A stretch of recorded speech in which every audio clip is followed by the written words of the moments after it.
Sili! Sili po kayo dyan! Bili na po kayo ng sili! Bagong bitas lang po ito! Tamang-tama po sa inyong mga lulutuin! Pwede rin pong sausawan! Lagyan niyo po ng toyo at kalamansi! Napakasarap po! Bili na po kayo ng siling labuyo! Lapit lang po kayo mga suki! Yan! Ganyan nga ang pag-aalok ng sili, apo! Nang makuha mo ang atensyon nila! Lolo naman hindi naman po sila bumibili sa atin ng sili. Hindi nga po nila pinapansin yung sigaw ko. Masakit na nga po itong lalamunan ko. Kakaalok sa kanila. Isa pa, napapansin ko po na parang umiiwas po sila sa atin. Dati naman po kapag nakikita po nila tayo, nag-uunahan sila sa pagbili sa atin ng sili. Apo, pabayaan mo na sila. Baka naman wala lang silang pambili ng sili, kaya sila lumalayo sa atin. Hala, sige na. Itulak mo na lang ang kariton at sa palengke na lang tayo pumunta. Doon na lang tayo magbebenta ng mga sili. Pero Lolo Jose, kanina pa po ako nagtutulak ng kariton. Magpahinga naman po muna tayo. Pagod na po kasi ako. Jesus Mariosep naman na batang ito. Paano ba naman mauubos itong paninda natin kung palagi na lang tayo magpapahinga? Alam mo naman na nagmamadali tayo, hindi ba? Dahil baka maabutan na naman tayo ni Leo at kunin sa atin itong mga paninda natin. Si Lolo naman isang beses pa lang naman po tayo nagpahingi. Tsaka kalahating araw na po tayo naglalakad, Lo. Pagod na po talaga ako. Hindi po ba kayo napapagod sa pagtutulak ng kariton? Aba, syempre naman napapagod din ako. Gusto ko rin naman na magpahinga tayo. Kaya lang, mas kailangan nating magtinda para meron tayong pambili ng ating pagkain. Tama na ang pagrereklamo mo. Tamad lang ang nagpapahinga, apo. Hindi naman po ako nagrereklamo. Talagang pagod na po ako sa pagtutulak ng kariton. Isa pa, tingnan niyo naman po. Walang bawas ang tinda natin. Simula po nung ipagbawal ni Mayor Aragon ang pagtitinda ng sili, natakot na po ang mga tao na bumili sa atin. Pero Lolo, bakit po kaya ipinagbabawal ni Mayor Aragon ang pagtitinda ng sili? Abay malay ko. Palibasa, takot sa kanya ang mga tao. Kaya ginagawa niyang biro ang hanap buhay ng mga katulad nating naghihirap. At saka, huwag mo na nga munang isipin yun, apo. Ang mahalaga ay kumita tayo ngayong araw na ito. Kaya sige na, umalis na tayo rito. Pumunta tayo ng palengke. Baka sakaling doon maibenta na itong mga sili natin. Pero Lolo Jose, kahit sa palengke pa po tayo pumunta, wala pa rin pong bibili sa atin ng mga sili. Kaya magpapagod lang po tayo. Umuwi na lamang po tayo sa bahay. Hay nako. Kung uuwi tayo, apo, paano na itong mga tinda nating sili? Masisira ito at mahihirapan na tayong ibenta ang mga ito. Alam mo naman na dito lang tayo umaasa ng ikabubuhay natin. Kahit na po. Paano po kung mahuli tayo ni Mayor Aragon? Apo, walang masama sa ginagawa natin.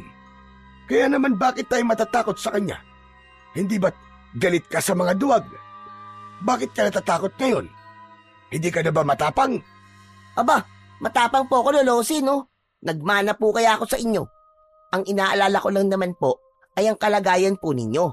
Baka po kasi malaman ni Mayor na nagtitinda rin tayo ng sili. Baka masaktan po nila kayo. Hindi po ba't mainit ang dugo sa inyo ni Mayor Aragon? Dahil hanggang ngayon, ayaw niyo po na ibenta sa kanila ang lupa niyo? Ay nako, pambihira ka naman talagang bata ka, oo. Bakit mo naman pinoproblema ang mga bagay na yun? Abay, problema yun ng matatanda. Huwag mo nang alalahanin yun. Dahil kahit na anong gawin na pagpapahirap sa akin ni Aragon, ay hinding-hindi niya makukuha ang mga lupain ko. Aba, minana ko pa yun sa mga magulang ko. Pero, paano po, Lolo? Kung patayin ka po nila, tayo, kagaya ng ginagawa niya na panggigipit sa iba. Wala nang pero-pero. Hindi natin kailangan pag-usapan ng tungkol dyan. Hala, sige na.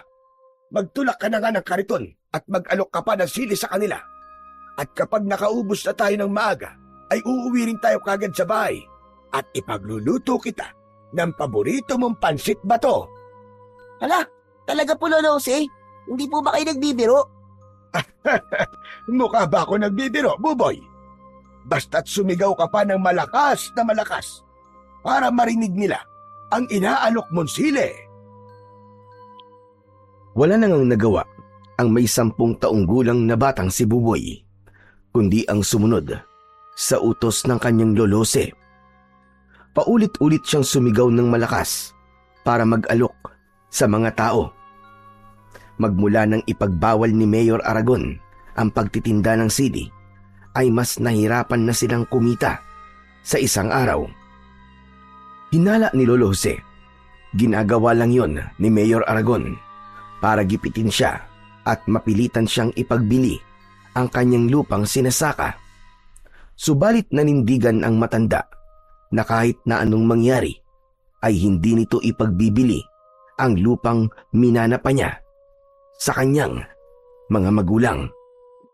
Lalo na at nalaman niya na pagtatayuan yun ng malaking gusali para sa isang malaking pasugalan. Batas ni Mayor Aragon ang nasusunod para silang mga preso sa loob ng baryo ng Garoma. Walang sino man sa kanila ang nakakaalis ng buhay sa lugar na yon. Buhay rin ang kapalit sa oras na lumabag sila sa utos nito. Maya-maya pa ay biglang tumigil sa pagsigaw si Buboy nang makita ang pangkat ni Leo. Nakangisi ang mga ito na humarang sa tulak niyang kariton. Aba. Talagang matigas ang ulo niyo, Lolose, ah. Hindi ba't nagbaba na kami ng ordinansa na bawal nang magtinda ng sili sa baryo ito? Hindi ba kayo marunong sumunod sa utos, ha? O baka naman gusto niyo pang ipakaladkad ko kayo sa mga tauhan ko at ipakulong sa presinto? Ganun ba ang gusto niyo? Presinto? Presinto ba kamo? Wala nang presinto sa lugar na ito dahil kayo na ang batas dito, hindi ba? Talagang kami ang batas sa baryo ito, tanda. Kaya dapat matuto kang sumunod sa pinapatupad namin batas. Ngayon, kung makikipagmatigasan ka sa amin, hindi kami magdadalawang isip na ipakulong kayo ng apo mo sa kulungan. Kasama ng mga kagaya mo na matitigas din ang ulo. Bakit, Leo? Hindi pa ba sapat ang mga ipinakulong nyo nung nakaraan na araw na walang ibang kasalanan kundi ang magtinda para sa kanilang pamilya? Aba, mahiya naman kayo. Pulis ka pa naman. Wala sa batas ang nagbabawal sa pagtitinda ng sili. O baka naman, kayo ang dapat na makulong dahil sa mga pinaggagawa ninyo. Agdag ito, makakahanap din kayo ng katapat. At kapag dumating ang araw na yon, ako mismo magtitirik ng kandila para sa kamatayan ninyo. Abat, matigas ka, tanda. Baka gusto mo masaktan. Walang tao na gugustuhin na masaktan, Leo. Nagtitinda lang naman kami ng sili ng apo ko. Walang masama roon, hindi ba? Hindi rin naman kami nakakaabala sa inyo. Kaya't anong dahilan? Anong meron sa sili at ginagawa niyo ito sa amin? Talaga bang inuubos mong pasensya ko, ha, tanda? Wala kang karapatan na magtanong sa akin. Hindi ang pagtitinda ng sili ang pinag-uusapan dito. Kundi kung paano kayo sumunod sa batas ni Mayor Aragon. Natatay ko, naiintindihan mo? At kami ang batas dito. Kung ayaw mo sumunod, pues, mapipilitan kaming itapon ang paninda nyo at sirain ang kariton nyo. Hindi na hinintay ni Leo na sumagot si Lolose. Agad nitong sinipa ang kariton, kaya't napunta yon sa gitna ng kalsada. Hindi pa nasiyahan ng isa sa mga tauhan ni Leo. Bigla na lang nitong binuhat at itinaob ang kanilang kariton. Sumambulat sa kalsada ang paninda nilang mga sili. Dahil sa ginawang yon ng mga tauhan ni Leo, nagsimulang magbulungan ang mga tao. Baka sa mukha ng mga ito ang takot at pag-aalala na baka saktan ng mga ito ang maglolo. Bagay na hindi naman nagustuhan ni Buboy, kaya't hindi na siya nakatiis. Inawat niya ang mga pulis habang nakaharang sa unahan ng nakataob na kariton. Tama na! Tigilan niyo na to! Ang sama niyo! Ang sama-sama ninyo! Wala kayong puso! Hindi kayo mga tao. Nagtatrabaho kami ng marangal. Bakit niyo itinapon ang parinda namin mga sili? Pabayaan mo na sila, Apo. Halika, tulungan mo na lamang akong damputin ang mga sili. Pero Lolo Jose, mali po ito. Pababayaan niyo na lang po ba silang gawin sa atin to? Di niyo man lang po ba ipagtatanggol ang sarili niyo? Hindi po sila ang batas sa lugar na ito. At hindi rin po nila pag-aari ang baryong ito. Kaya wala po silang karapatan na pagbawalan po tayo sa pagtitinda ng sili. Ano ka mo? Ang tigas mong manalitang bata ka. Baka gusto mong ikaw ang itaktak namin dyan sa kalsada. Huwag niyong sasaktan ang apo ko. Hindi na kami magtitinda ng sili. Maawa na kayo. Huwag niyo nang patulan ng bata. Lolo, wala po silang awa. Kaya hindi niyo po kailangan magmakaawa sa mga yan. Mga halimaw po sila, Lolo. Apo, tama na. Sige na, pulutin na natin ang mga sili. Huwag mo na silang intindihin. Ang mahalaga, hindi naman nasira ang ating kariton. Yumuko si Lolo Jose para damputin ang mga nagkalat na sili sa kalsada. Kaya wala nang nagawa si Buboy, kundi tulungan na lamang ang matanda. Dala ng matinding awa, pumatak ang luha sa kanyang mga mata habang naririnig ang malakas na tawanan ng mga pulis na nakapalibot sa kanila. Hoy tanda, pagmasdan mo kung anong gagawin namin sa kariton nyo. Wala kasi akong tiwala na hindi na kayo magtitinda ng sili. Kaya't naisip ko, para hindi na talaga kayo makapagtinda, heto ang nararapat sa kariton nyo. Nanlaki ang mga mata ni Buboy nang paulanan ng mga ito ng bala ng baril ang kanilang kariton.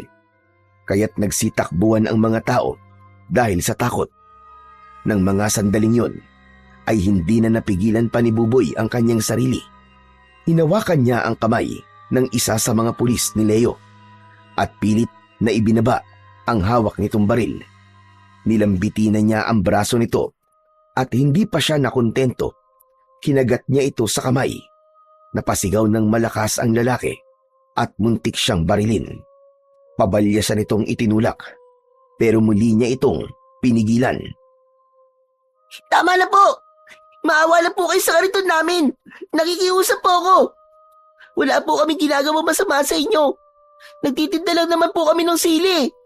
Ito lang po ang hanap buhay namin kaya parang awa niyo na po. Ibaba niyo na po ang mga baril niyo. Huwag niyo po sirain ang kariton namin. Nakikiusap po ako. Pabayaan mo na sila, Apo. May karma rin ang mga taong yan. Akala ko ba kanina, ayaw mo magmakaawa sa akin si Lolose. Dahil nasabi mo wala kaming awa. Tapos ngayon, ikaw ang naririnig ko nagmamakaawa sa akin? Pambihira. Parang gusto ko pa yatang matuwa sa ginagawa mo eh.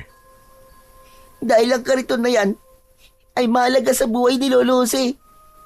Kaya't nakikiusap po ako, Mang Leo. Huwag niyo na po sirain ang kariton namin. Pasensya ka na, bata. Pero wala akong awa eh. Wala akong pakialam sa kariton nyo. Isa pa, huli na para pigilan mo pa kami dahil nawasak na namin ang kariton nyo. Kung sa simula pa lang hindi na kayo nagmatigas, hindi na sana humantong pa sa ganito. Ang lagay eh, kasalanan pa namin ng apo ko ang nangyari sa kariton. Tatandaan ko ang araw na ito. Darating din ang parusa para sa inyo. Dahil sa sinabing yon ni Lolo Jose, mas lalong tumindi ang galit ni Leo. Tumayo ito at inutusan ang mga pulis na ubusin ang bala sa kariton ni Lolo Jose at Buboy. Sinikap ni Buboy na pigilan ang mga ito, ngunit itinulak siya ng lalaking hawak niya sa braso. Nawalan siya ng balanse at tumama ang kanyang ulo sa bato. Naramdaman niya ang pag-iinit ng kanyang ulo at napansin niya ang mapulang likido na umaagos sa kanyang noo. Nang makita yon ni Lolo Jose, ay agad itong lumapit sa kanya. Diyos ko, ang apo ko! Tulungan niyo kami! Ang apo ko! May dugo ang ulo niya! Saklolo! Tulungan niyo kami! Dala ng labis na sakit na nararamdaman ni Buboy, unti-unting nagdilim ang kanyang paningin hanggang sa mawalan siya ng malay. Takot na takot si Lolo Jose nang buhatin si Buboy at dinala sa tabi ng kalsada. Sakto naman ang pagdating ni Kapitan Maro na isa rin namang kaalyado ni Leo. Ano ka ba naman, Kapitan? Bakit ngayon ka lang dumating? Hindi mo ba alam na ang maglolo na yan ay nahuli ko nagtitinda ng sili? Pagsabihan mo mga yan, ha? At baka pati ikaw samain sa akin. Sa susunod na makita ko pa nagtitinda pa sila rito ng sili, alam mo na kung anong mangyayari sa pamilya mo. Naiintindihan mo? Sunod-sunod na napatango si Kapitan Maro at bakas ang takot sa mukha nito. Nang umalis ang mga pulis at si Leo, saka naman nilapitan ni Kapitan Maro si Lolo Jose na halos maiyak sa labis na pag-aalala kay Buboy. Sapo-sapo ng palad ng matanda ang dumudugong ulo ng kanyang apo. Tulungan mo ako, Kapitan Maro. Ang apo ko, dali natin siya sa ospital. Subalit umiling si Kapitan Maro at sinabi nitong sarado ang ospital, pati ang malapit na pagamutan. Siya na lang daw ang gumamot kay Buboy. Ang magagawa lamang daw nito ay ang ihatid sila sa kanilang bahay. Kaya naman, wala nang nagawa si Lolose, kundi ang iwanan ang kanyang paninda at iuwi si Buboy sa kanilang tirahan. Samantala, sa kabilang dako naman, habang nakasandal sa pader si Efren, umalingaw-ngaw ang sigaw ng pulis na nagbukas ng kulungan niya. Sinabi ng pulis na laya na siya at huwag na siyang babalik sa bilibid. 10 taon siyang nakulong sa salang pagpatay sa matanda na si Benito na pinuno ng mga aswang sa kanilang baryo. Isang paratang na hindi naman niya ginawa. Maswerte lang siya at isa siya sa mga nabigyan ng parol para makalaya ng maaga. Isang malalim na buntong hininga ang pinakawalan ni Efren. Dinampot niya ang bag, saka siya lumabas ng kulungan. Walang pamilya na susundo sa kanya dahil nalaman niya na namatay na ang kanyang asawa pagkatapos nitong manganak. Ang huling balita na lamang niya ay nasa pangangalaga ni Lolose, ang kanilang anak. Sumulat ito sa kanya at sinabing lumipat ang mga ito sa baryo ng Garoma, sa lugar mismo ng kanyang asawa na si Marisa. Maya-maya pa ay dumaan sa harapan niya ang isang truck na puno ng kahoy. Kinausap niya ang driver at tamang-tama ang biyahe nito ay doon din sa baryo na pupuntahan niya. Pagkalipas ng ilang oras na biyahe, pagbaba niya sa tulay ay nagpasalamat siya sa driver. Bago siya iniwan sa lugar na yon, sa tapat mismo ng arko ng baryo. Hindi siya pamilyar sa lugar na yon, kaya naman punong-puno ng pag-aalala ang kanyang dibdib. Wala siyang makitang sasakyan. Wala ring mga bahay na nakatayo sa gilid ng kalsada. Kahit ang mga tao sana na pwede niyang pagtanungan ay wala rin. Kaya't nagpasya na lamang si Efren na maglakad papasok sa baryo. Anak nang, pambihira naman buhay to. Ilang minuto na ako naglalakad pero wala pa rin sasakyan. Kapag nagkataon, dito pa yata ako matutulog sa kalsada. Ano ba kasing klaseng lugar ito? Saglit na napahinto sa paglalakad si Efren dahil sa wakas ay may nakita na siyang mga tao. Ngunit abala ang mga ito sa pagtingin sa lalaking nakahiga sa lupa. Nagmamadali si Efren na lumapit sa mga ito. Magtatanong sana siya nang mapansin ang lalaking dilat ang mga mata. Nakaluwa ang lamang loob at halos maputol ang leeg sa hibla ng mga buhok na nakapulupot dito. Natitiyak niyang aswang ang pumatay sa lalaki. Diyos ko, hanggang dito ba naman? Meron pa ring mga aswang? Hinahabol yata ako ng mga aswang. Kailangan mahanap ko kagad ang anak ko. at iaalis ko siya sa lugar na ito. Nagsimula si Efren na magtanong sa mga tao. Subalit lahat ng lapitan niya ay umiiwas at hindi nakikipag-usap sa kanya. Wala siyang natanggap na impormasyon na makapagtuturo sa bahay ni Lolose. Pinili na lamang niya na umalis sa lugar na yon at ipagpatuloy ang kanyang paglalakad. Hanggang sa madaanan niya ang isang lalaking pilay at isang magandang babae na may dala na labahin. Nilapitan niya ang mga ito at nagtanong, Sandali lang miss. Pwede ba magtanong? Ito ba talaga ang baryo ng Garoma? Pasensya na. Hindi kasi ako taga rito eh. Tama ba tong lugar na napuntahan ko? Tsaka, baka naman may kilala kayong Lolose. Tumango ang babae bilang tugon sa tanong ni Efren. Nagulat siya dahil pipi ang babae. Kaya ang sumagot sa kanyang tanong ay ang lalaking pilay na kasama nito. Ayon sa lalaki, ay kilala nito si Lolose at tama ang lugar na pinuntahan niya. Subalit sinabi rin nito na kung maaari ay bumalik na lang daw siya sa lugar kung saan siya nanggaling dahil hindi na raw ligtas ang baryo para sa mga katulad niya na dayuhan. Pero taga rito po ang asawa ko eh. Namatay na siya. Pero nandito ho ang anak ko at inaalagaan po ni Lolose. Baka naman po alam niyo kung saan siya nakatira. Wala po kasi akong ibang mapupuntahan eh. Sila na lang po ang pamilya ko. Nagkatinginan ang dalawa at tumango bilang tugon.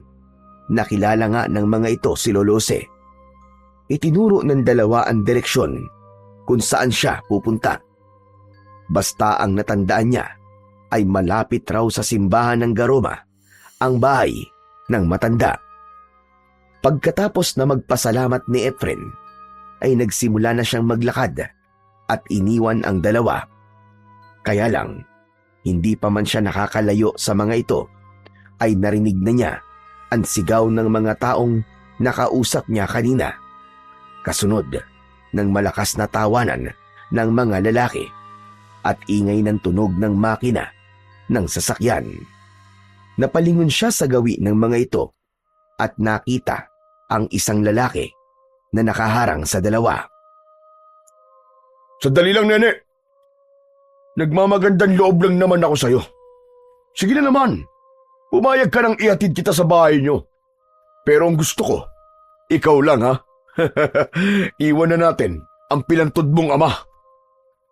Nakita ni Efren ang pag-iling ng babae sa lalaking may mahabang buhok at may 4 na kasamang mga lalaki na nakasakay sa sasakyan na pangpulis. Nagtatawanan pa ang mga ito na parabang gumamit pa ng ipinagbabawal na gamot. Sige na naman, nene. Gusto mo bang mapahiya ako sa mga barkada ko, ha? Gusto mo ba yun? Nasa mukha ko ba ang gagawa ng masama? Mabait ako, nene. Kaya sige na, sumama ka na sa amin. Muling tumanggi ang babae sa inaalok ng lalaki na naririnig niyang tinawag na Leo ng mga kasama nito. Panay ang senyas ng dalaga sa pagtanggi, habang ang ama naman nito ay itinutulak ng isa pang lalaki na bumaba mula sa sasakyan. Pero agad naman na umalis ang babae kasama ang ama nito. Dahil napahiya si Leo, pinagtawanan ito ng mga kasama niya at kinantsawan. Kaya hindi na nakatiis ang binata at hinabol nito si Nene. Niyakap kagad nito sa bewang ang dalaga at dinala sa madilim na bahagi ng kakawyan. Ang ama naman ng babae ay agad na pinagsusuntok sa sikmura ng mga kasama ni Leo hanggang sa mawalan ito ng malay. Malakas ang iyak ng dalaga kaya't mabilis na tumakbo si Efren para tulungan si Nene. Nadatnan niya na pinagtutulungan ng mga lalaki na pagsamantalahan ang dalaga na kahit sa kabila ng kapansanan nito ay sinikap pa rin itong manlaban at magpumiglas. Ano ka ba? Huwag ka nang pumalag. Mabilis lang to. Ibigay mo na sa amin ang inaasam-asam namin na ligaya. Sige na! Huwag ka nang manlaban nang hindi ka na masaktan. Hindi na natapos ni Leo ang iba pa nitong sasabihin nang dinakot kagad ni Efren ang damit nito at sinuntok sa muka. Sinundan pa niya yon ng isa pang sipa na tumama naman sa sikmura nito. Bumagsak ito sa lupa habang namimilipit sa labis na sakit. Ang isa naman na lalaki na nakatayo ay binato ni Efren ng dala niyang bag. Tumama yun sa muka ng lalaki at bumagsak din ito sa lupa habang ang natitirang dalawang lalaki na sumugod sa kanya ay sinalubong naman niya ng tig-isang suntok sa muka. Bumagsak ang mga ito sa tabi ni Leo. Sakto yun na sinusubukan ni Leo na muling bumangon. Pero dahil nadaganan ito ng dalawang kaibigan, muli itong bumagsak sa lupa habang nagmumura.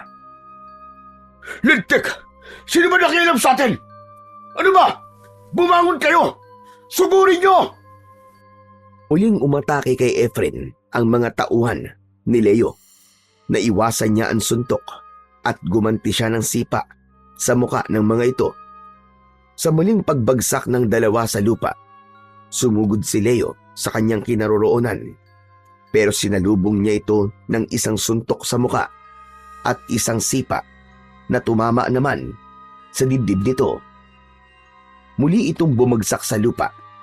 Nang makita niya na hindi agad makakabangon ang mga ito, sa kanya binalingan ang dalaga na umiiyak habang nakahiga sa damuhan. Inalalayan niya itong tumayo at inilayo sa mga lalaki. Sa sobrang galing ni Efren sa pakikipaglaban, ay walang nagawa ang pangkat ni Leo. Sinubukan pa ni Leo na bumangon at dumukot ng liyabe sa bulsa. Pero wala itong nagawa sa bilis ng paa ni Efren. Halos pasadsad sa lupa na muling bumagsak si Leo. Umalsik ang liyabe nito at hindi kagad nakabangon. Huhugot sana ito ng baril, pero maagang nasipa ni Efren ang kamay nito. Naagaw niya yon at itinutok sa muka ni Leo.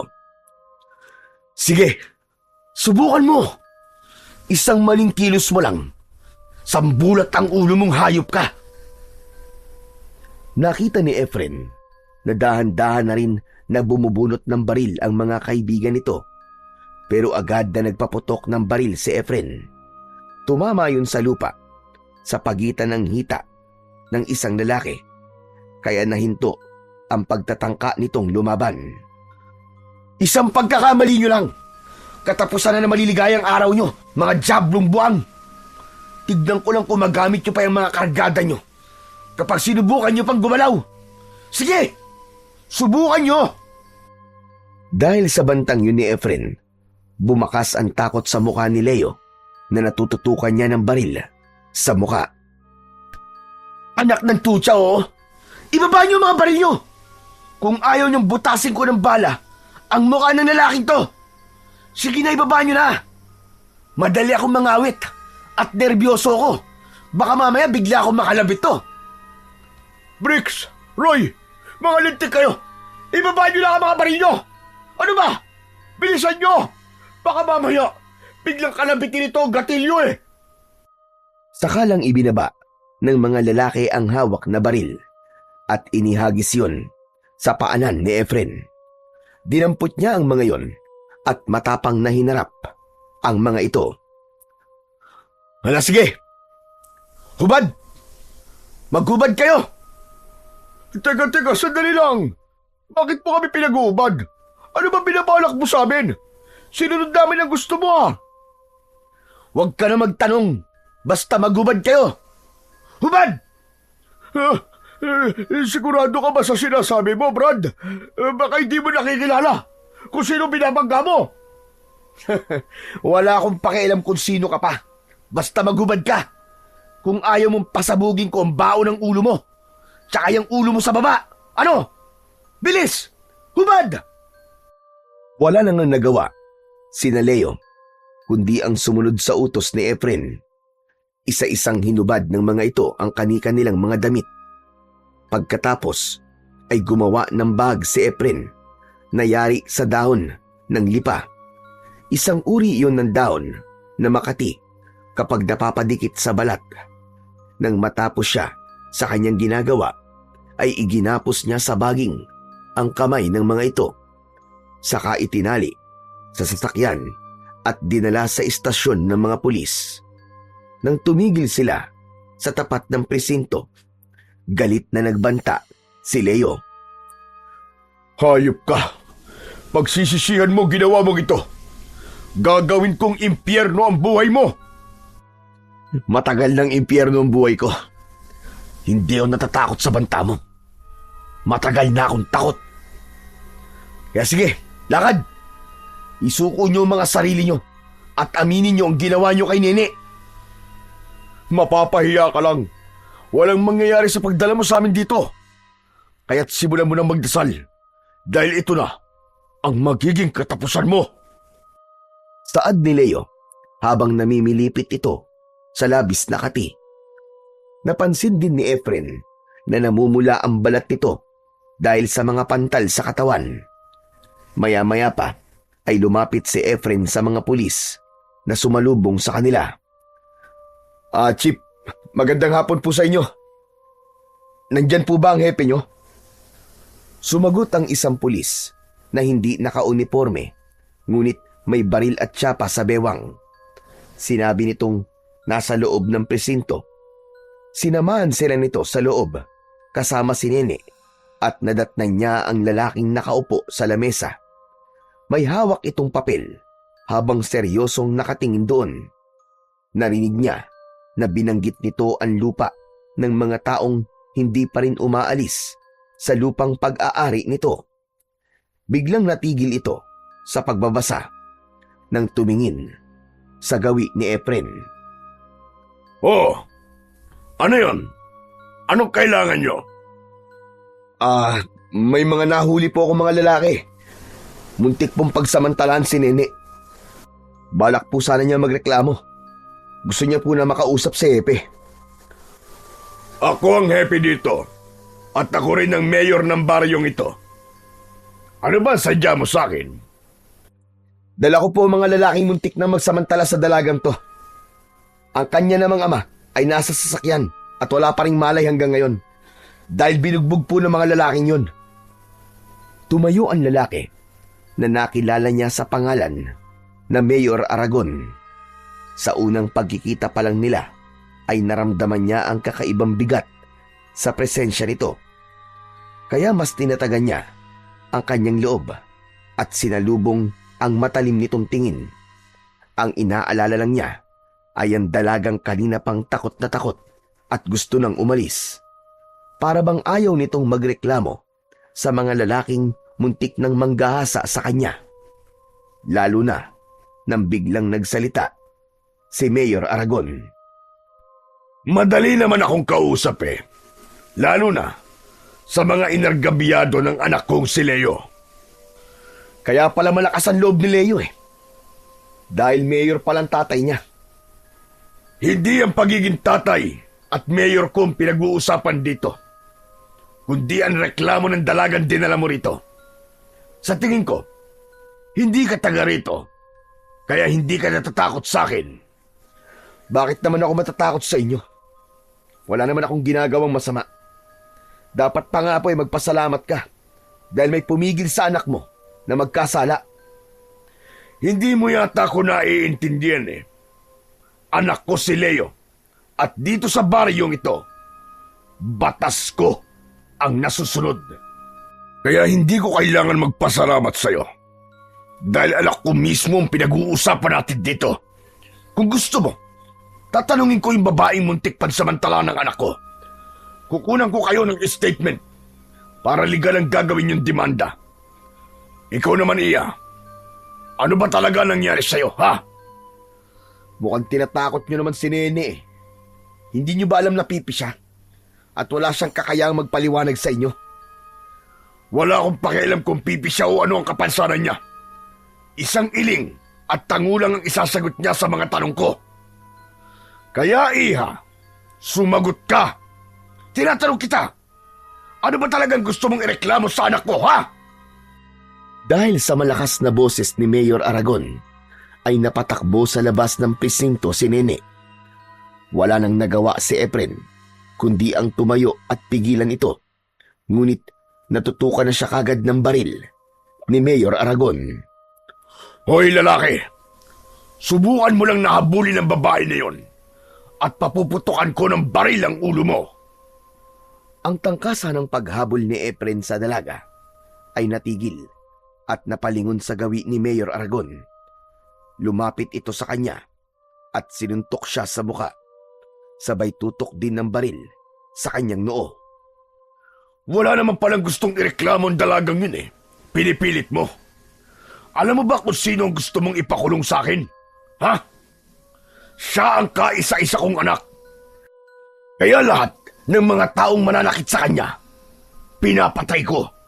Gusto kong itatak sa isip mo na walang makakatalo sa akin, lalo na sa batas na ipinapatupad ko. Nagkakaintindihan ba tayo? May katapusan din ang pagiging mayor mo. Matapang ka lang dahil nasa posisyon ka at may hawak ang baril. Pero isinusumpa ko na magbabayad kayo sa lahat ng kasamaan ninyo. Huwag kang masyadong matapang dahil nandito ka sa teritoryo ko. Wala kang lugar dito, kaya mabuti pa, umalis ka na sa baryong ito. Mayor, kung saan ako nakatayo, yun ang teritoryo ko. Ano ka mo? Matigas ka, ha? Kung ganun, ako mismo magpapatapon sa'yo sa labas ng baryong ito. Hala, sige, lakad! Ibabalik kita sa pinanggalingan mo!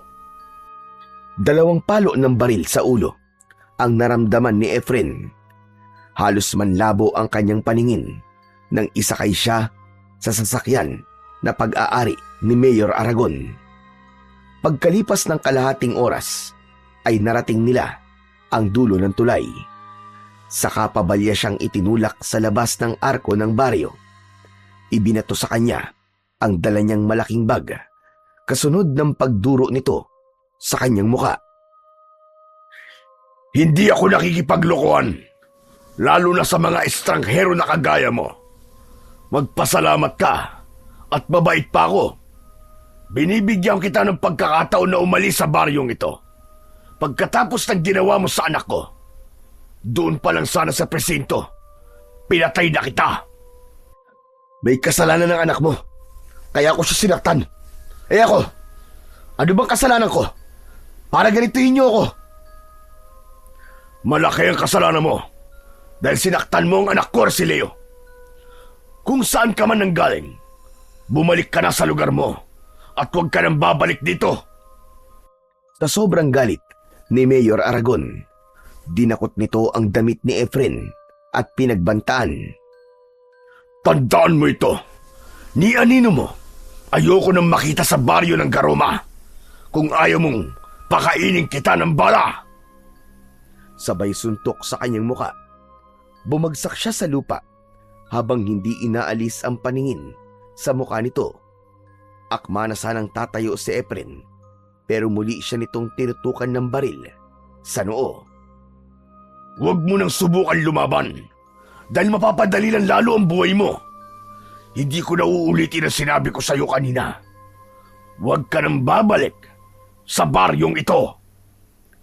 Hindi mo ako mapipigilan. Babalik ako at dudurugin ko kayo ng anak mo. Dala ng labis na galit ni Mayor Aragon, hinampas siya nito ng baril sa muka. Saka ito sumakay sa sasakyan at umalis sa kanyang harapan. Bumangon si Efren at tumayo habang pinupunasan ang dugo sa kanyang labi. Hindi niya inaalis ang kanyang paningin sa papalayong sasakyan ng mga ito. Dinampot niya ang kanyang bag sa lupa, saka isinukbit sa kanyang balikat. Hindi siya umalis. Sa halip, bumalik siya sa baryo ng Garoma. At dahil nilakad lamang niya ang kalsada, naabutan na siya ng pagdilim sa daan. Tanging ang liwanag lang ng buwan ang nagsisilbi niyang tanglaw sa dinaraanan niya. Maya-maya pa ay bigla siyang nakarinig ng tunog ng pag-angil. Sa unahan yun ng daan. Ganun na lamang ang panlalaki ng kanyang mga mata nang makita ang isang nilalang na nakaupo na nakatalikod sa kanya. Lumulutang ang buhok habang abala ito sa paglantak sa katawan ng isang babae. Kitang-kita niya ang pagkikisay ng paa ng biktima. Mabilis niyang dinukot ang bote ng langis na may dinikdik na sili sa kanyang bulsa. Nilapitan niya ito at agad na binuhusan. Nagulat ito at napatayo na humarap sa kanya habang umuusok ang katawan. Yan ang nararapat sa'yo, halimaw ka! Lumayo ka sa babaeng yan! Dahil sa labis na sakit, ay napasigaw ang aswang at nagmamadaling umalis. Yun nga lang, dala nito ang katawan ng biktima. Hindi na naabutan pa ni Efren ang nilalang na tumakas dahil masyadong madilim ang daan. Kaya nagmamadaling umalis sa lugar na yon si Efren. Pagkalipas ng ilang minuto, ay narating niya ang sentro ng baryo ng Garoma. Nakita niya na marami pa rin tao sa daan, kaya hindi siya nahirapan na magtanong kung nasaan ang bahay ni Lolose. Ngunit nabigo siyang makatanggap ng maayos na sagot sa mga ito. Kaya sa uli, sa simbahan siya pansamantalang nakituloy at nagpalipas ng gabi. Samantala, sa bahay naman ni Lolose ay nagising si Buboy. Bumangon siya at hinawakan ang ulo na may benda. Inilinga niya ang kanyang paningin sa paligid. Napansin niyang madilim na sa labas. Maya-maya pa, bumukas ang pinto. Pumasok si Lolose na may dalang pagkain. Buboy, Apo! Mabuti naman at gising ka na. Kumusta na ang pakiramdam mo, Apo? Ayos na po ako, Lolose. Medyo masakit lang po ang ulo ko. Ano po bang nangyari? Ayun, nawalan ka ng malay kanina. Mabuti na lamang at mababaw lang ang sugat mo sa ulo. Pasensya na po kayo, Lolose, ha? Oh, bakit ka naman humihingi ng pasensya? Kasi po, hindi ko kayo naipagtanggol kanina eh. Tapos, yun nga, nawalan pa po ako ng malay. Nakakahiya po sa inyo. Dahil pakiramdam ko po, naging mahina po ako sa harap ng maraming tao. Siguro po ang tingin nila sa akin ngayon eh, isang duwag. Ay nako, Diyos ko naman ang batang ito. Sino ba nagsabi sa'yo na isa kang duwag? Hindi mo ba alam na natakot si Leo kanina? Kaya ayun, nagmamadali silang umalis. Ano? Totoo po? Natakot po sila sa akin kanina? Oo, kaya huwag ka nang malungkot, Apo.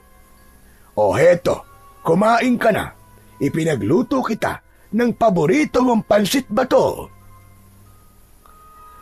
Biglang nawala ang mga alalahanin sa isip ni Buboy nang makita ang umuusok na pansit, habang si Lolo Jose naman ay tahimik na nakatingin sa bata. Pagkalipas ng ilang sandali ay biglang narinig ng matanda ang boses ng lalaki na nagtatawag sa labas. Nagpaalam sa kanya si Lolose at hinarap nito ang tao sa labas. Mula sa loob ng silid ni Buboy ay dinig niya ang pinag-uusapan ng mga ito. Naghatid ito ng masamang balita na pinatay raw ang mag-asawang abogado. Natagpuan daw ang lalaki sa gilid ng kalsada. Wakwak ang tiyan, nagkalat ang laman loob sa paligid at nasasakal ng mahabang buhok sa leeg. Habang ang babae naman ay hindi pa raw natatagpuan dahil sa dugo na nagkalat sa lupa, kaya naman natitiyak na raw ng mga tao na patay na rin ito. Napakuyom ang kamay ni Buboy nang marinig ang sinabi ng lalaki kay Lolose at bumakas ang galit sa kanyang muka. Madalas nang napapabalita ang sunod-sunod na pag-atake ng mga aswang sa kanilang baryo.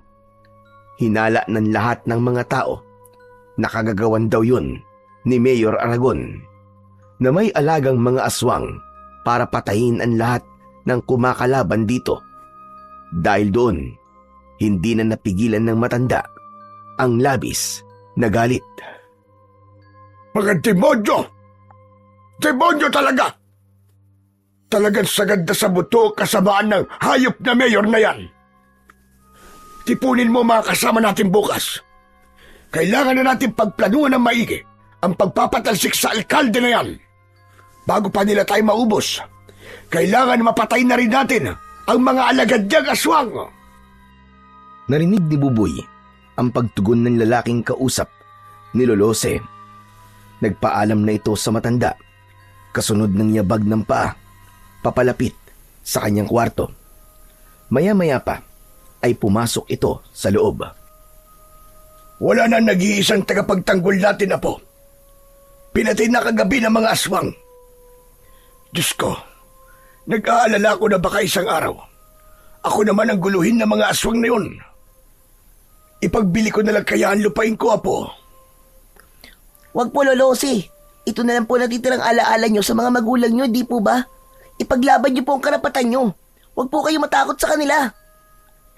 Hindi naman ako natatakot sa kanila. Nag-aalala lang ako sa kaligtasan mo. Wag nyo po akong alalahanin. Naniniwala po ako na walang mangyayaring masama sa akin, Lolo. Kaya po natin to. Ang pagpupulong nyo bukas at hanggat kaya nyo pong lumaban, lumaban po kayo. Isang malalim na buntong hininga ang pinakawalan ni Lolose, sabay sulyap sa isang tungkod na may talim sa dulo. Nakasabit yun sa dingding, nagawa sa sawali. Matagal nang nakikita ni Buboy ang tungkod na yun sa dingding, katabi ng lumang salakot na gawa sa abaka. Hindi niya alam kung bakit sa tuwing nag-aalala si Lolose ay madalas niya itong nakikitang nakatingin sa sandatang yon. Lolose, sa inyo po ba ang tungkod na may talim po sa dulo? Hindi sa akin ang tungkod na yan, Apo. Pag-aari yan ng isang dating manunugis ng mga aswang na iniligtas ko sa kamatayan. Alam mo bang, mahusay rin siyang magtanim at magtinda ng sili. Magaling din siyang makipag-usap sa mga tao. Sayang lang at nakulong siya. Kung nandito lang sana siya, may makakatapat na ang mga aswang at si Aragon. Kung ganun po, matapang po pala ang manunugis na yun, Lolose. Bakit naman po siya nakulong? Ano pong kasalanan niya?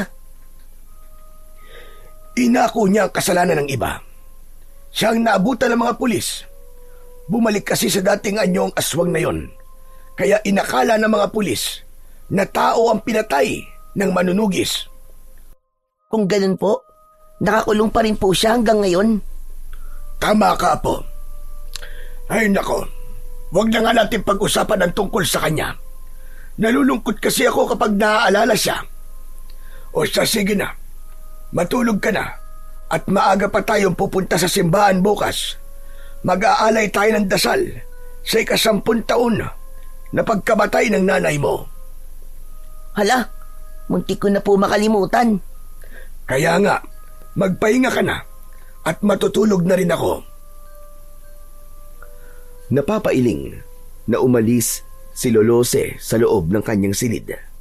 Isinara nito ang pinto, saka nagpahinga sa kwarto nito. Habang si Buboy naman ay muling nahiga at ipinikit ang mga mata hanggang siya ay makatulog. Kinabukasan ay maagang nagising ang maglolo. Umalis sila at tinahak ang daan papunta sa simbahan. Samantala, sa simbahan naman ay nagising si Efren nang marinig niya ang pagsisimula ng misa. Nasa ilalim siya ng bangko sa likod ng altar, kaya hindi siya napansin ng mga tao doon. Inayos niya ang kanyang sarili at bumangon. Pagkatapos ay lumapit sa mga nakaupong mga tao at nakinig sa sermon ng pari. Inilinga niya ang kanyang paningin at bigla niyang nakita si Mayor Aragon kasama ang anak nito na si Leo. Nakaupo ang mga yon sa likod na bahagi ng simbahan, nakayuko na parabang mga banal. Nakuyom niya ang kanyang kamao at maingat na lumabas ng simbahan. Humantong siya sa tirikan ng kandila kung saan ay nakita niyang may isang bata at matandang lalaki na nakatayong patalikod sa kanya. Nakayuko ang ulo ng mga ito habang nakaharap sa nakasinding kandila. Biglang sumagi sa isip ni Efren na yun ng araw ng kamatayan ni Marisa, kaya naisip niya na ipagtirik ng kandila ang asawa. Ale, pabili nga po ng kandila, isa lang ho. Ito po ang bayad ko. Ibinigay sa kanya ng babae ang kandila at tumabi siya sa dalawang nakatayo. Balak niya rin na magtanong sa mga ito tungkol kay Lolose, kaya pagkatapos niyang sindihan ang kandila, ay humarap siya sa mga ito.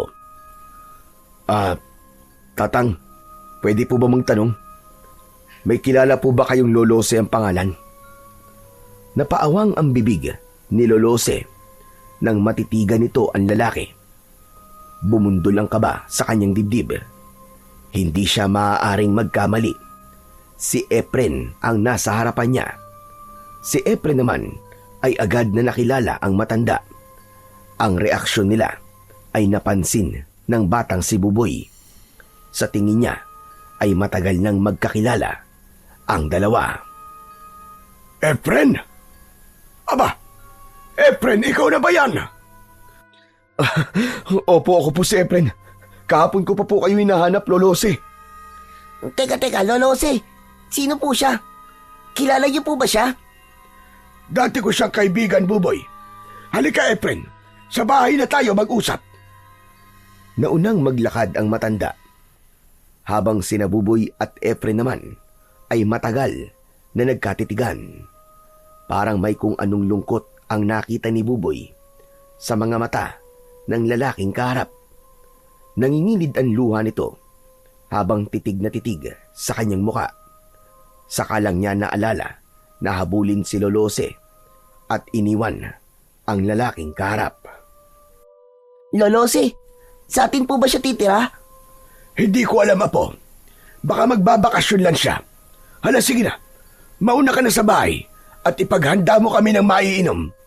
Opo, Lolose. Bago tuluyang umalis, ay sinulyapan muna ni Buboy ang lalaking walang imik na nakasunod sa kanila. Nagtataka man, ay iniwan niya ang mga ito at tumakbo sa kanilang bahay. Samantalang si Efren naman ay para nang hindi humihinga ng mga sandaling yon. Bigla ang pagdagundong ng kaba sa kanyang dibdib na gustong-gusto niyang mayakap ang anak. Ngunit alam niyang hindi yun magiging madali at baka magtaka ang bata sa gagawin niya. Pagdating nila sa loob ng bakuran ng bahay ng matanda, dumiretso sila sa upuan sa ilalim ng puno. Pambihira! Nagulat ako sa pagdating mo at muntik pa kitang hindi makilala. Hindi ko alam na lumaya ka na pala. Kalalabas ko lang po ng kulungan kahapon. At dito po kagad ako nagpunta. Nandito ka ba? Para bawiin sa akin si Buboy? Opo. Sana po. Hindi na ako magpapaligoy-ligoy pa. Napamahal na sa akin si Buboy. At hindi ko alam kung paano ko ipagtatapat sa kanya ang tungkol sa iyo. Alam ko naman po yun. Pero sa tingin ko po, ay kailangan ko na pong ilayo ang anak ko sa lugar na to. Hindi yun magiging madali, Efren. Walang sino man ang nakakalabas dito ng buhay. Dahil bantay sarado ito ni Mayor Aragon. Lahat ng magtatangkad tumakas sa baryong ito ay ipinapapatay niya. Hindi nila maaaring gawin yun, Lolose. Subalit, yun na ang patakaran dito, Efren. Kaya hindi nagawang umalis ni Marisa sa lugar na ito. Ang asawa ko po. Paano po pala siya namatay? Natagpuan namin siya sa loob ng bahay niya na wala ng buhay. Mabuti na lang at ang mga oras na yon ay dinala ko si Buboy sa albularyo dahil nagkasakit ito. Kaya hindi siya nadamay. Pero batay sa itsura ng katawan ni Marisa, marahil ay isang aswang nakubot ang pumatay sa kanya dahil sa mahabang hibla ng buhok na nakapulupot sa kanyang leg. Bukod pa roon, wakwak din ang kanyang tiyan at nawawala ang puso. Mga hayop talaga sila. Pagbabayarin ko ang aswang na pumatay kay Marisa. Isinusumpa ko. Efren, marami ng pinatay ang aswang. Kailangan namin ng kagaya mo para mabigyan mo rin ng hustisya ang nangyari sa asawa mo. Nakahanda po akong tumulong, Lolose. Nag-aalala lang po ko para kay Buboy. Baka malaman niya ang nangyari sa kanyang ina. Kaya nga, hanggang ngayon ay hindi ako nagkikwento tungkol kay Marisa. Pero hindi magtatagal, malalaman at malalaman niya rin ang tungkol sa nangyari sa kanyang ina. Mas mabuti po na kung wala muna siyang malalaman tungkol sa nangyari kay Marisa. Hindi niya pa po maiintindihan ng lahat. Masyado pa siyang bata. Habang nag-uusap, sina Lolo Jose at Efren ay nakasilip naman sa bintana si Buboy.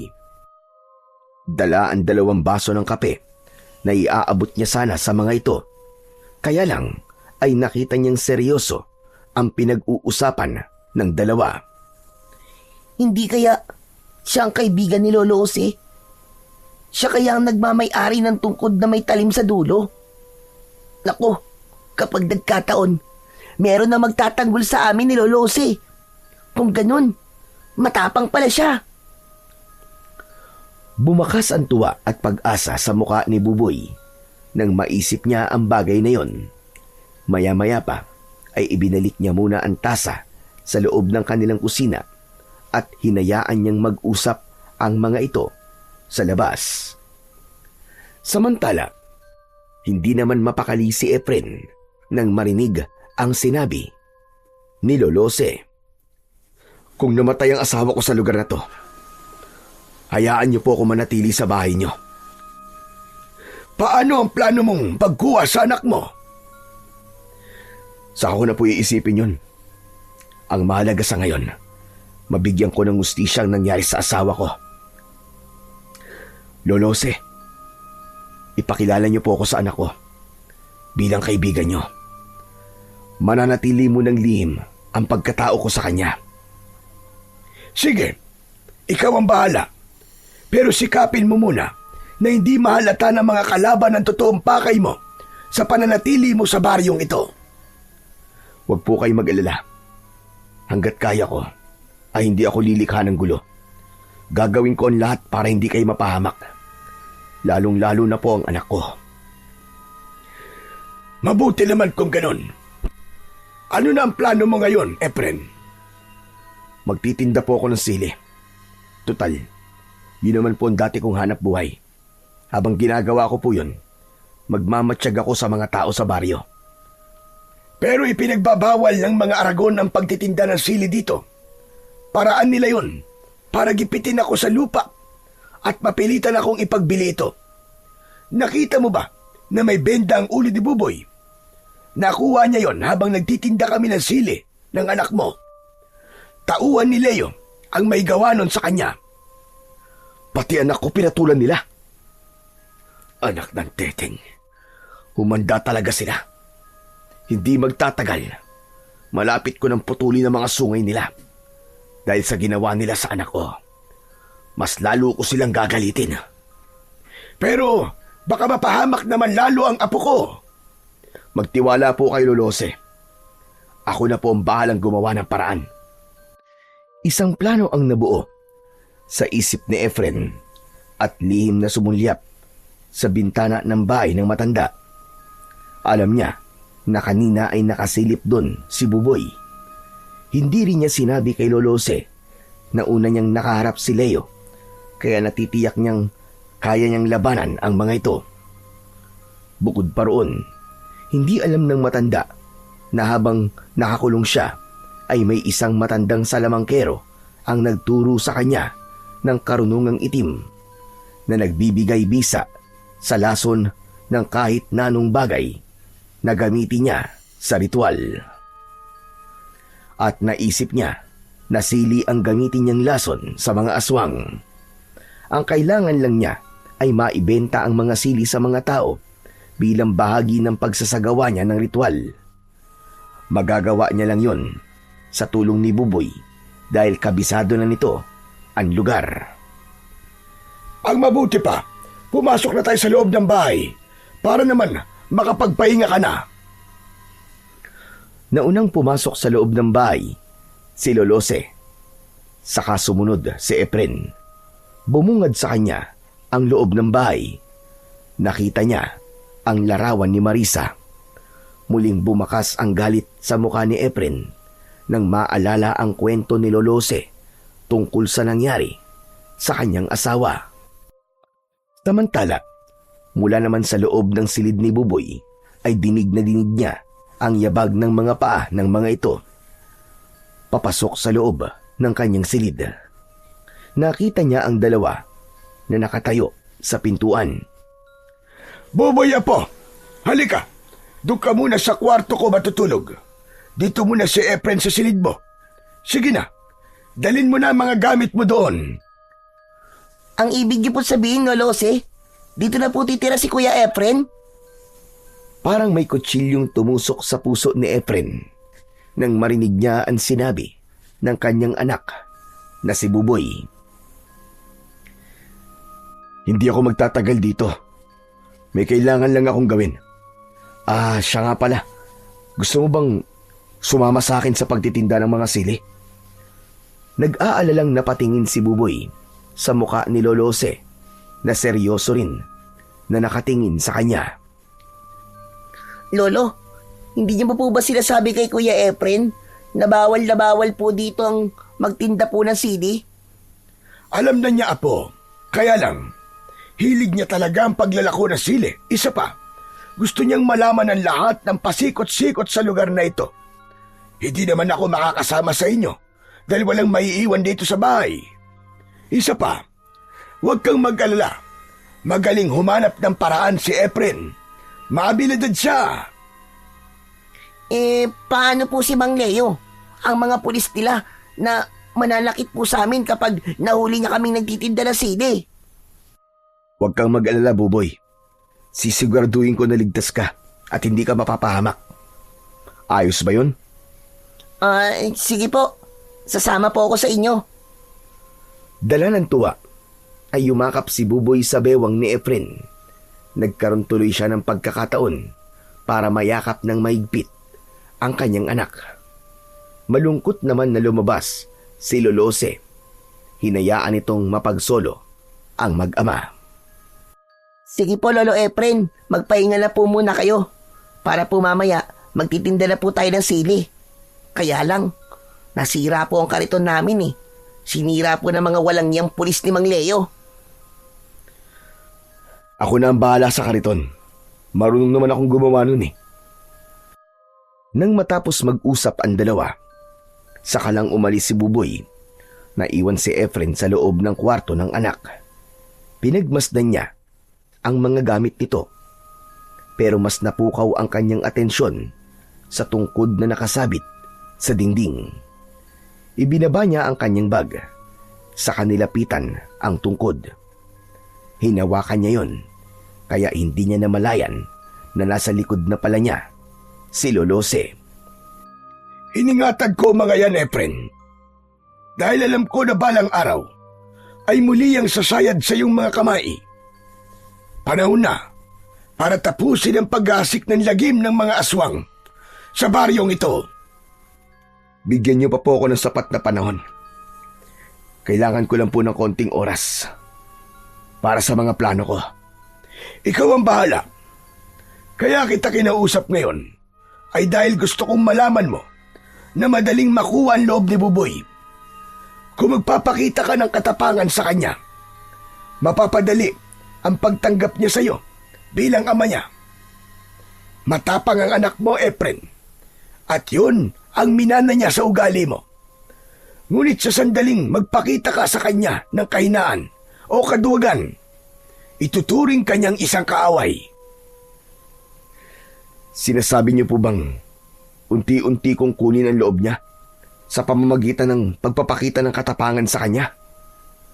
Oo, Efren, para hindi ka mahirapan. Sige na, magpahinga ka na muna. Huwag mo na munang isipin ang kariton. May mahihiraman naman ako. Sige po. Maraming salamat po sa inyo, Lolose.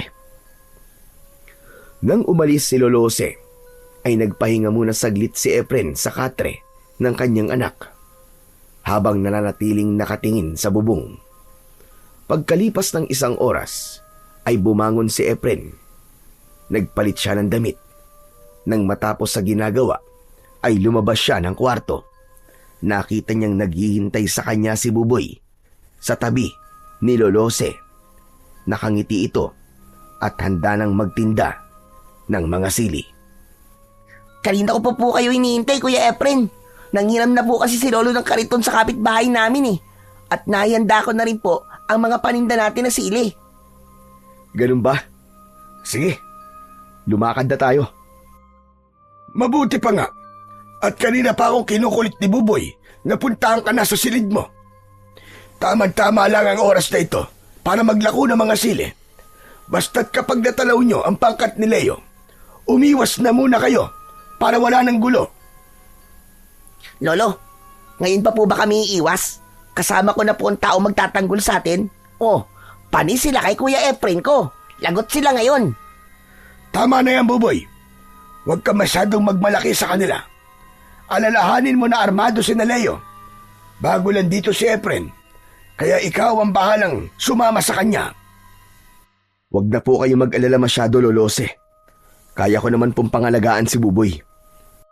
Oo, narinig niyo po yun, Lolose. Ang astig po, di ba? Ipagmamalaki ko po siya sa mga kaibigan kong nang-aasar sa akin. Tama na nga yan, Apo. Alalahanin mo na hindi taga rito ang Kuya Efren mo. Hindi siya kilala ng mga tao. Baka mapagkamalan pa siyang espiya ni Mayor Aragon. Mas lalo tayong magkakaproblema. Kaya't sige na, umalis na kayo para makabalik din kayo na maaga. Sige po, aalis na po kami, Lolose. Naunang lumabas si Buboy. Saka sumunod si Efren. Nakita nila kagad ang kariton na may kalumaan na at sa loob ay nakalagay ang 3 basket ng sili. Saka magkakasabay nilang itinulak ang kariton. Sa unahan pa lang ng daan ay pinagtitinginan na sila ng mga tao. Nagtataka si Efren kung bakit gano'n na lang ang pag-iwas sa kanila ng mga tao. Pasensya na po kayo, Kuya Efren, ha. Hindi ko pala nasabi sa inyo na takot po ang mga tao na bumili ng sili. Ayaw po kasi nilang lumabag sa batas po ni Mayor Aragon. Hindi maaari. Kailangan mapilitan sila na bumili sa atin ng sili. Kahit 5 tao lang na magbibigay ng barya kapalit ng sili. Bakit po natin sila pipilitin, Kuya Efren? Ano po bang gagawin niyo po sa barya? Sa ako na lang sasagutin ang mga tanong mo, Buboy. Sa ngayon, magtiwala ka lang sa akin. Sige na, maglako na tayo ng sili. Alokin mo silang lahat. Agad naman na sumunod sa utos ni Efren si Buboy. Kaya umalingaw-ngaw ang malakas nitong sigaw. Sili! Sili po kayo dyan! Bili na po kayo ng sili, bagong pitas lang po! Mga suke, bili na po kayo! Paulit-ulit na sumigaw si Buboy, ngunit patuloy rin na lumalayo ang mga tao sa kanila. Habang si Efren naman ay lihim na pinag-aaralan ang kilos ng mga tao. Walang bakas ng pagkahawa ng mga aswang sa mga ito. Maya-maya pa, si Efren naman ang nag-alok ng sili sa mga tao. Ale, bili na po kayo ng sili. Kahit magkano po, ibibigay ko po sa inyo ang lahat ng to. Akma na sanang tatalikod ang ale kay Efren, pero hinawakan niya ang kamay nito at iniabot ang 1 dakot na sili. Kaya wala nang nagawa ito, kundi ang magbayad. Nakita rin ni Efren ang babaeng pipi na si Nene. Nang magtama ang kanilang paningin, ay nahihiyang nagtago ito sa likod ng ama. Nilapitan niya ang mga ito. Nene, huwag ka na matakot. Hindi naman ako galit sa ginawa mo eh. Naiintindihan ko kung bakit natakot ka.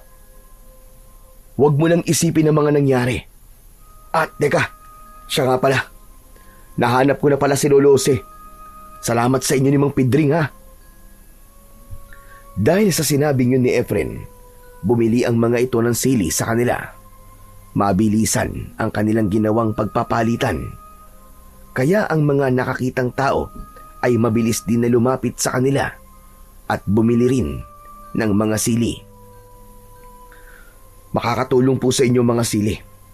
Kung totoo pong may aswang na kubot sa lugar na to, malakas na pangontra ang sili sa kanila. Dahil sa mga sinabi ni Efren, nagunahan sa pagbili ng mga sili ang mga taong naroroon, habang si Buboy ay hindi makapaniwala na ganun kabilis mauubos ang kanilang paninda. Mahusay sa pakikipag-usap ang kaibigan ng kanyang lolo. Kaya naman, ginanahan na rin siya sa paglalako. Nang konti na lang ang natitira sa basket, ay hindi nila inaasahan. Nahihintuan sila ng sasakyan ng mga pulis at nagmamadaling bumaba mula roon ang 4 na lalaki, kasama si Leo. Sa una ay hindi nito napapansin si Efren at si Buboy kagad ang nilapitan nito. Agad na dinakot ni Leo ang damit ni Buboy.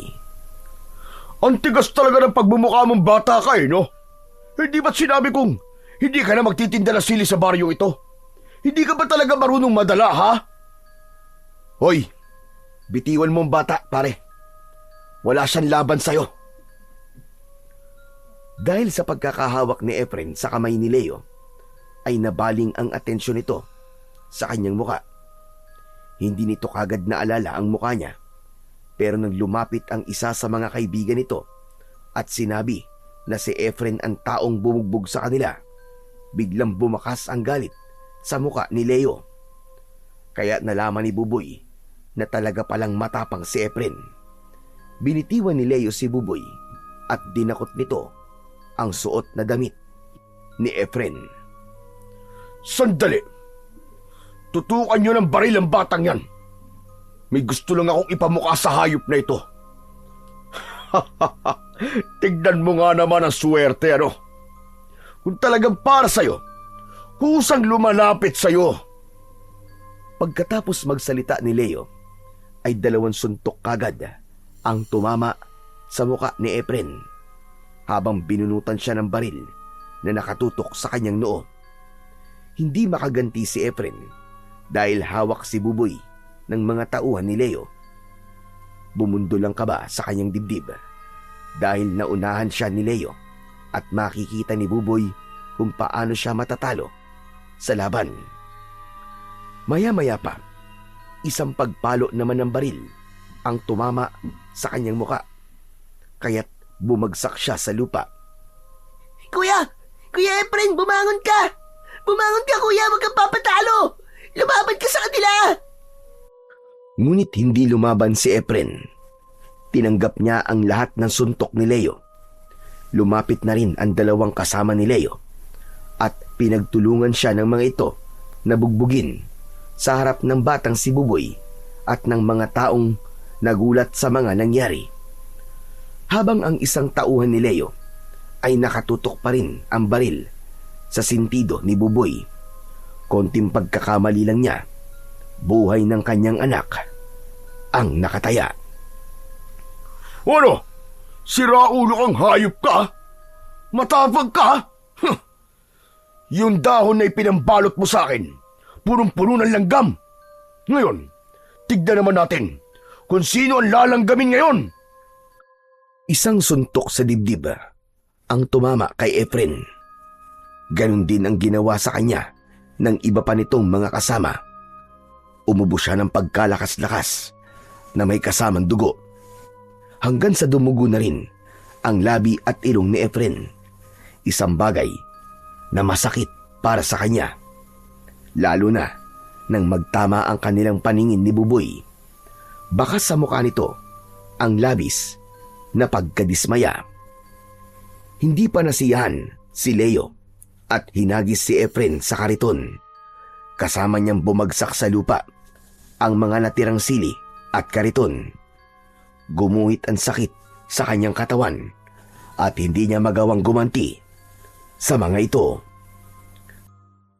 Si Buboy naman, habang pinanonood niya kung paanong bugbugin ng mga tauhan ni Leo si Efren, umagos ang masaganang luha sa kanyang mga mata.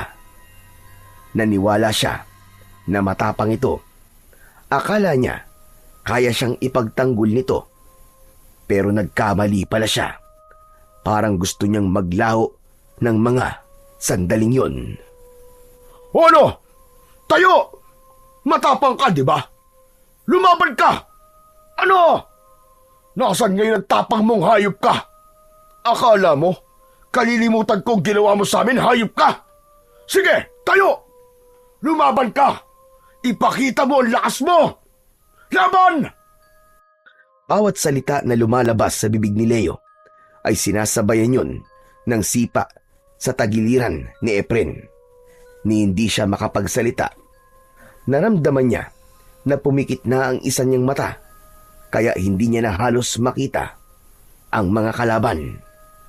Sumusuntok siya sa hangin, kasabay ng malakas na tawanan ng mga kasama ni Leo. Ano? Laban! Wala dyan ang kalaban mo! Nandito lang sa tabi mo! Dito! Ubod lakas na suntok sa dibdib ni Efren ang tumama mula sa kamao ni Leo. Tuluyan na siyang bumagsak sa lupa. Ano? Laban pa! Tayo! Magsuntukan tayo maghapon! Nasaan ang yabang mo ngayon, ha? Ano? Kaya mo raw ako eh! Ano? Halos mandilim ang kanyang paningin sa labis na sakit sa kanyang katawan. Hindi pa nakontento ang mga ito at hinampas pa siya ng baril sa likod. Kaya wala na siyang ibang paraan kundi palihim na usalin ang isang orasyon na magpoprotekta sa kanyang katawan. Kaya nang akma na sanang papaluin siya ng baril sa ulo, biglang nanigas ang kamay ng lalaking papalo sana ng baril sa kanya. May kung anong malakas na puwersang hindi nakikita na pumipigil sa kamay ng lalaki, kaya't bumagsak ito sa lupa. Inakala naman ni Leo na wala nang malay si Efren, kaya't iniwan siya nito na nakahiga sa lupa. Narinig na lamang niya ay ang malakas na pagharurot ng sasakyan ng mga ito papalayo sa kanya. Dala ng matinding awa ni Nene at Mang Pidring, inalalayan siya ng mga ito na tumayo. Sa pagkakataong yun, nakita niya si Buboy na ayaw lumapit sa kanya. Buboy! Buboy! Duwag! Duwag ka! Duwag! Habang sinasambit yun ni Buboy, ay papalayo ito ng papalayo sa kanya. Iniwan siya nito sa gitna ng kalsada. Para bang dinurog ang puso ni Efren nang marinig ang sinabi ng anak na duwag ang tingin sa kanya. Dahil sa labis na sama ng loob ni Buboy, mabilis niyang tinahak ang daan pabalik sa kanilang bahay. Nadatnan niya si Lolose na naglilinis ng kanilang bahay at bakuran. Oh, Apo! Bakit umuwi ka kagad? Nasaan ang Kuya Efren mo? Bakit hindi mo kasama? Tumigil sa pagtakbo si Buboy at umiiyak na hinarap si Lolose. Nagsinungaling po kayo sa akin, Lolose! Nagsinungaling po kayo sa akin! At sabi niyo po matapang si Kuya Efren, pero nagpabugbog lamang siya sa mga tauhan ni Mang Leo. Mahina siya, Lolo! Mahina siya! Isa siyang duwag! Wala siyang kwenta! Niloko niya tayo! Aba, baka naman nagkakamali ka lang, Apo. O di kaya natutukan ka ng baril, kaya hindi siya lumaban. Kahit na ano pa po sabihin niyo, Lolo Jose, hindi na po ako maniniwala sa inyo. Dahil ang totoo matapang kapag nasaktan lumalaban. Pero siya, wala siyang ginawa. Hinayaan niya pong bugbugin siya ng mga taong yun. Nakakahiya siya sa mga tao. Ako pa naman ang kasama niya. Isa siyang duwag! Isa siyang duwag! Tuluyan nang hindi napigilan ni Buboy ang galit at mabilis siya nagkulong sa loob ng kwarto. Ang buong akala niya ay meron ng taong magtatanggol sa kanila, ngunit nagkamali pala siya. Pagkalipas ng ilang minuto ay narinig niya na dumating si Efren, kausap si Lolose. Lolose, si Buboy po. Nasaan po siya? Hayaan mo na muna si Buboy. Hindi ko alam kung bakit ganun na lang ang galit niya sa'yo. Alam ko ang ginawa sa'yo ni Leo. Pagpasensyaan mo muna ang ginawa sa'yo ng mga hayop na yun. Alam ko kung kailan ang araw nila. Nagawa ko na po ang unang hakbang, Lolose. Pagsisisihan nila ang ginawa nilang pagpapahiya sa akin. Lalo na nasa harapan ni Buboy. Buong araw na nagkulong ang batang si Buboy sa silid ni Lolose, habang si Efren naman ay nagpunta sa kakahuyan. Naghanap siya ng ilog na pwede niyang paglinisan ng katawan. Isinabay niya ang ritual, pagdidikdik ng asin kasama ng maraming sili. Habang basa ang damit, tadtad ng sugat ang kanyang katawan, ipinagdikit niya ang 2 palad habang nakapikit. Sa harap ng mga dinurog na sili, lumitaw ang kulay pulang usok na si Efren lang ang nakakakita. Umangat yon at bumalot sa kanyang buong katawan, maging sa kanyang palad. Kasunod ng pagkakaroon ng liwanag sa kanyang mga mata, unti-unting naghilom ang kanyang sugat sa katawan. Dinukot niya ang barya sa bulsa na pinagbentahan niya ng sili. Isinama niya yon sa mga dinikdik na sili. Pagkatapos ay nilagyan ng tubig at inilagay sa malinis na bao ng nyog. Ito na ang simula. Ito na ang simula ng kalbaryo niyong lahat. Pagkatapos magsagawa ng ritual, umuwi siya ng bahay ni Lolose. Madilim na at tahimik ang gabi nang pumasok sa loob ng silid si Efren. Kinuha niya ang tungkod na may talim sa dulo, pati ang salakot, at isinuot yon sa kanyang ulo. Ibinabad niya ang talim sa katas ng sili na may asin at barya. Saka inilagay ang katas sa isang bote na may pang-spray. Isinuksok niya yon sa bewang at tahimik na umalis. Samantala, habang nagkakasiyahan sina Leo at ang mga barkada nito, ay pinag-usapan ng mga ito ang nangyaring pambubugbog nila kay Efren. Ano? Nakita niyo ba kung paano kong inilampaso ang hayop na yun? Wala na yun. Panigurado magtatanda na siya, mga pare. Kaya ipagdiwang natin ang tagumpay natin. Sabay-sabay na nagtaas ng baso ang mga ito, saka pinag-umpugan bilang tanda ng pagdiriwang nila. Pagkatapos, pinaglaruan naman ni Leo ang baril. Itinutok yon sa mga kasama habang kumakanta. Mula sa likod naman ng pinto ng bahay ni Leo, nakatayo si Efren. Kumakatok siya sa bahay nito. Pinagbuksan siya ng tauhan nito. Ngunit bago pa ito makalapit sa kanya, itinarak niya kagad ang talim ng tungkod sa tiyan nito. Nasunog ang katawan ng lalaki sa kanyang harapan. Anak ng teteng, mga jablong buang. Sinasabi ko na nga ba't mga aswang kayo eh. Kaya malalakas ang loob niyong pagharian ng baryong to. Pues, bilang na ang mga oras nyo. Humanda kayo ngayon sa akin. Mabilis na pumasok sa loob ng bahay si Efren. Pagkatapos ay inatake ang mga tauhan ni Leo gamit ang kanyang sandata. Walang kaalam-alam ang magkakaibigan na naubos na ni Efren ang mga nagbabantay sa labas. Maya-maya pa ay lumabas ang isang lalaki. Natatandaan niya na ito ang pumalo ng baril sa kanyang likod. Nagkatamaan sila ng paningin. Mula sa kanyang harapan ay biglang nagbago ang anyo nito.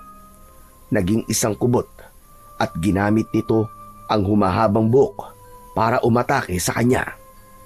Sinalubong niya yun ng spray sa muka ng dinikdik na sili at asin. Sumabog bigla ang katawan nito at lumipad ang alipato ng naaabo nitong katawan.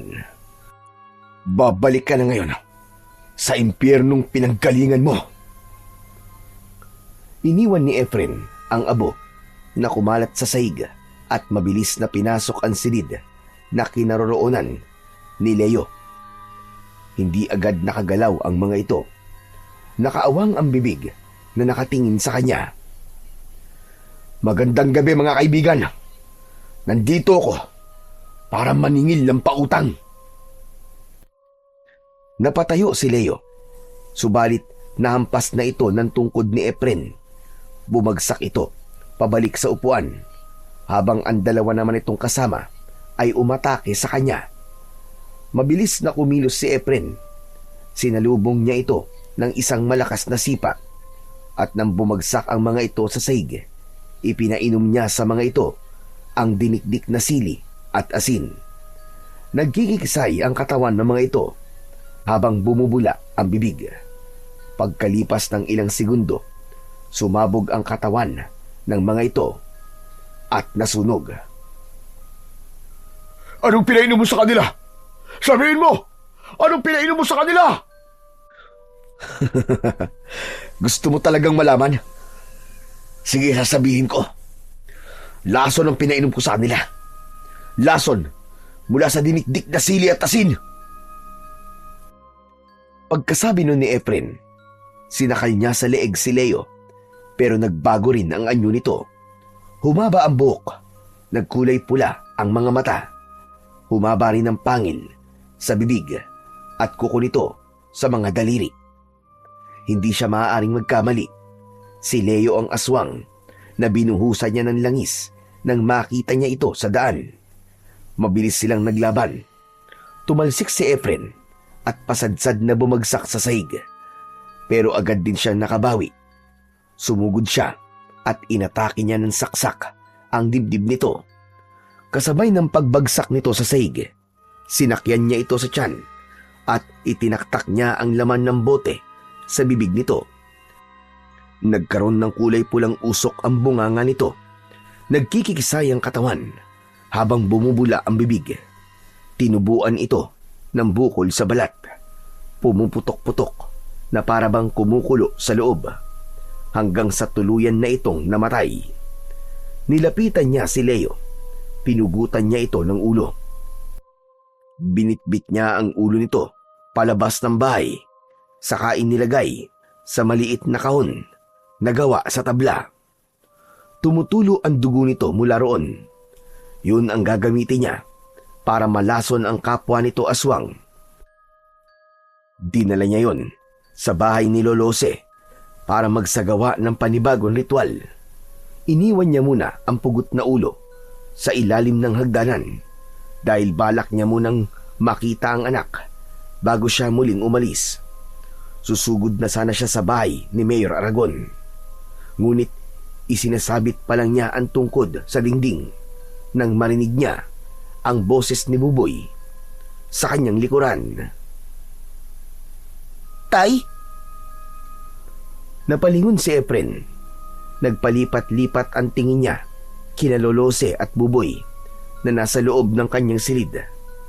Naluluhang niyakap siya ni Buboy. Punong-puno ng kasabikan na niyakap din niya ng maigpit ang kanyang anak.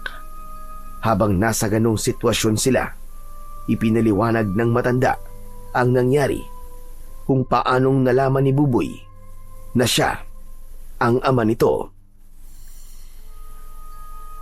Nang mawala sa paningin ko ang tungkod na may talim sa dulo, pati na ang salakot mo, tuluyan ang gumaan ng kalooban ko. At sa labis na kaligayahan ko, hindi ko natiis na hindi ipagtapat kay Buboy na ikaw ang tunay niyang ama. Ipinagtapat ko na rin sa kanya ang nangyari sa kanyang ina. Tay, patawarin niyo po sana ako, ha. Patawad po kung nagalit po ako sa inyo. Hindi, anak. Wala kang kasalanan. Ako ang nagkulang sa'yo. Kaya ako ang dapat na humingi ng tawad sa'yo, anak. Sana matuldo ka na talaga ang kasamaan ni Mayor Aragon. Alam mo ba kanina, habang wala ka at nagpupulong kami ng mga kasama ko, pinaulanan niya ng bala ang mga taong nakikisa sa akin at pinagbantaan niya ako na kapag hindi pa kami umalis bukas, susunugin niya ang bahay ko. Tulungan mo ko, Efren. Ikaw na lang ang maaasahan namin na magtatanggol sa amin. Tulad doon ang sinabi ko nung una, nakahanda po akong tumulong sa inyo. Hindi ako makakapayag na gawin nila sa inyo yon. Bumitaw si Efren sa pagkakayakap kay Buboy at kinausap ito. Anak, dito ka lang ha. May kailangan lang akong tapusin. Samahan mo muna rito ang lolo mo. Sasama po ako sa inyo, Tay. Alam ko na po na si Mayor Aragon ang pumatay kay nanay. May nakakita po sa kanya habang nagbabago po ang anyo niya bilang isang aswang na kubot. Nakita raw po ni Mang Pedring kung paano po niya pinatay si nanay. Napatingin si Efren kay Lolose. Tumango ang matanda at hinawakan siya nito sa balikat. Nasa likod mo lang kami, Efren. Malaki ang may tutulong ng anak mo sa gagawin mo. Isa pa, gusto ko rin magpasalamat sa pag-ako mo sa kasalanan ko noon. Kahit kailan po, Lolose, ay hindi po ako nagsisi sa pag-ako ko sa kasalanan nyo. Ginawa ko po yun dahil sa pagkakaligtas nyo sa buhay ko. Gulat na napaangat ng paningin si Buboy nang marinig ang sinabi ni Lolo Jose sa tatay niyang si Efren. Teka. Kung ganun po, si Lolo Jose po ang totoong pumatay sa pinuno ng mga aswang at inako lamang ni tatay ang kasalanan nyo? Pero bakit po? Paano po nangyari yun? Dahil napatay niya ang aswang habang inililigtas niya ako. Kung hindi dahil sa kanya, Buboy, baka patay na ako ngayon. Isa pa, siya ang lolo ni Marisa, ang nanay mo. Kaya hindi ko hahayaan na makulong siya ng dahil sa aswang na muntik nang pumatay sa akin. Nanlaki ang mga mata ni Buboy nang marinig yun mula sa kanyang ama. Hindi siya makapaniwalang magkadugo sila ng matanda. Patawarin mo ko, Apo. Hindi ko sinasadyang itago sa iyo ang buong katotohanan. Ngayong alam ko na kung sino ang pumatay sa asawa ko. Humanda sila. Matitikman nila ang pait ng ganti ko. Ano na ang plano mo ngayon, Efren? Kung bukas sila kikilos, uunahan ko sila, Lolose. Sasama po ako sa inyo, Tay. Ipaghihiganti ko rin po ang nangyari kay nanay. Payagan niyo po ako. Pero anak, masyado mapanganib to para sa'yo.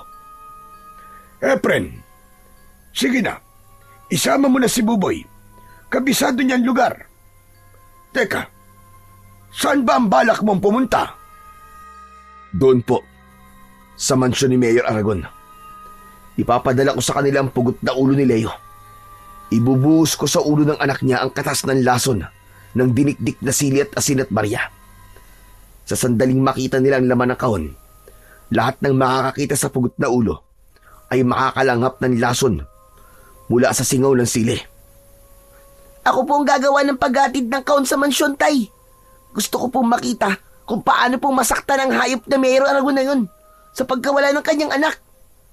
Nang maranasan naman niya ang sakit na naranasan ko nang malaman kong ginawa niya sa nanay ko.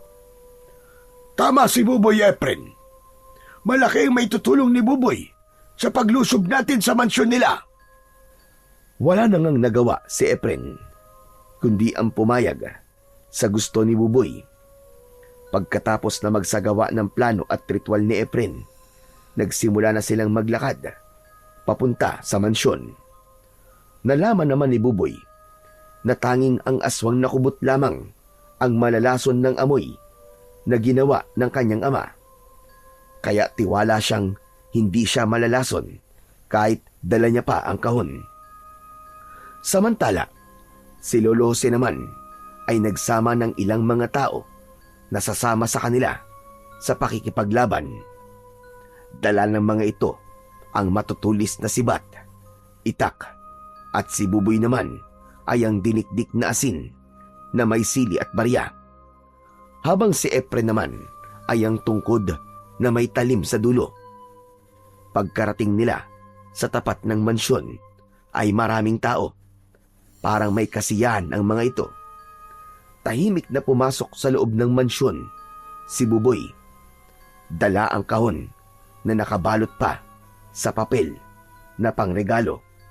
Nagpanggap siya na bisita sa mansyon, kaya't hindi siya napapansin ng mga tauhan ni Mayor Aragon. Narinig niya ang usapan ng mga ito. Maraming salamat sa pagdalo sa kaarawan ng anak kong si Leo. Pasensya na kayo at wala pa siya. Siguro nasa barkada na naman niya. Pero maiba tayo. Asahan ninyo na mabibili ko na at maibibigay sa inyo ang lupa ni Lolo Jose. Nakipagkamay si Mayor Aragon sa dalawang negosyanteng kausap nito, kaya hindi nito napapansin si Buboy na nakatayo sa gitna ng bulwagan. Hindi niyo makukuha ang lupa ni Lolo Jose. Kaya kalimutan niyo na ang ipinangako sa inyo ni Mayor Aragon. Teka, paano ka nakapasok dito? Ilabas ang batang ito! Sandali lang, Mayor Aragon. Nagdala kasi ako ng regalo para sa inyo. Isang munting handog na kabayaran sa pagpatay niyo sa nanay ko.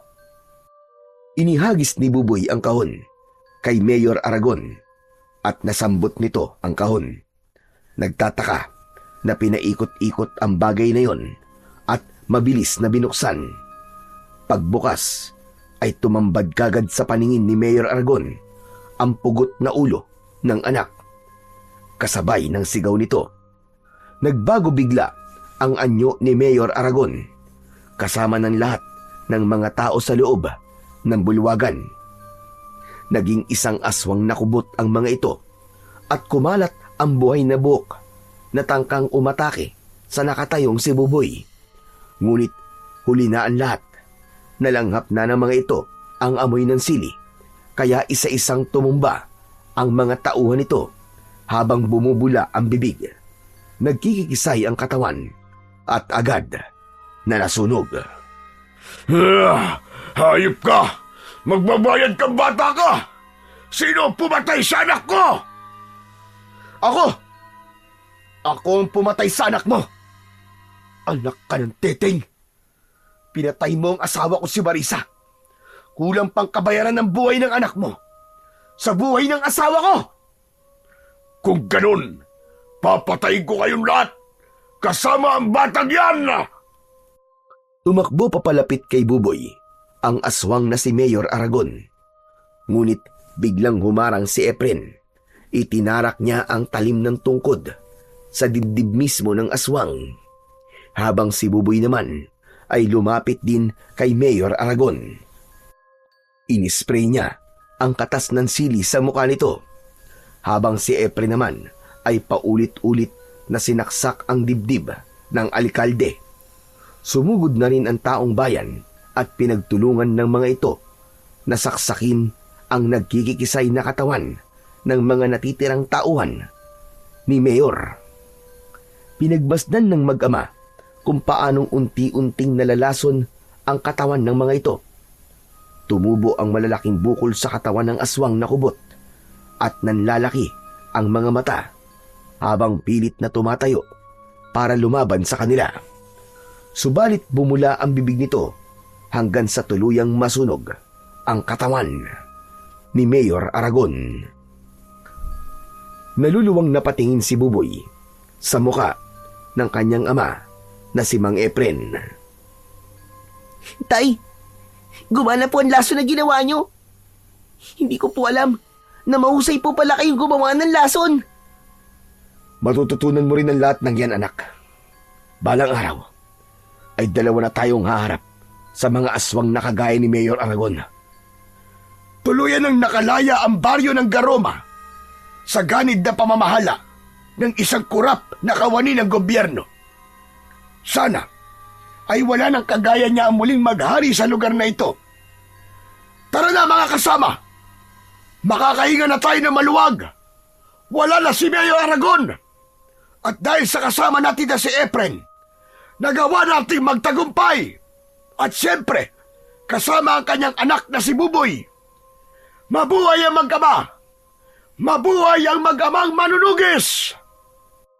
Sabay-sabay na umalingaw-ngaw ang malakas na boses ng mga tao kasama ang mag-ama na sina Nene at Mang Pidring. Sama-sama silang lumabas ng mansyon at naiwan ang naaabong katawan ng mga aswang na kubot. Magmula ng gabing yon ay tuluyang bumalik ang katahimikan sa baryo. Naibalik din ang lupang kinamkam ni Mayor Aragon sa mga tao. Pagkalipas ng 2 linggo ay magkasama na ang mag-ama sa pagtitinda ng sili sa mga tao. Magmula kasi na masaksihan ng mga tao ang bisa ng sili sa mga aswang, ay kinahiligan na ng mga ito na gumamit ng sili sa lahat ng lulutuin. Dumami ang suki ng mag-ama at dahil sa malaking halaga na naiipon ni Buboy sa paglalako ng sili, ipinagpatuloy niya ang kanyang pag-aaral. Si Efren naman ay nanatili bilang isang salamangkero na biyasa sa paggawa ng lason sa pamamagitan ng orasyon at ritual. Natutunan ni Buboy na ang pagiging masama sa kapwa ay palaging may katapat na kabutihan na tatalo sa kanilang kasamaan. Walang permanente sa mundo. Lahat ay mawawala at ang labis na paghahangad sa yaman kailanman ay hindi rin magtatagal. Dahil ang yaman na naipon mo sa lupa ay hindi mo madadala hanggang sa hukay. Pero ang kabutihan na iyong nagawa ay mananatili sa alaala ng lahat, magpakailan paman.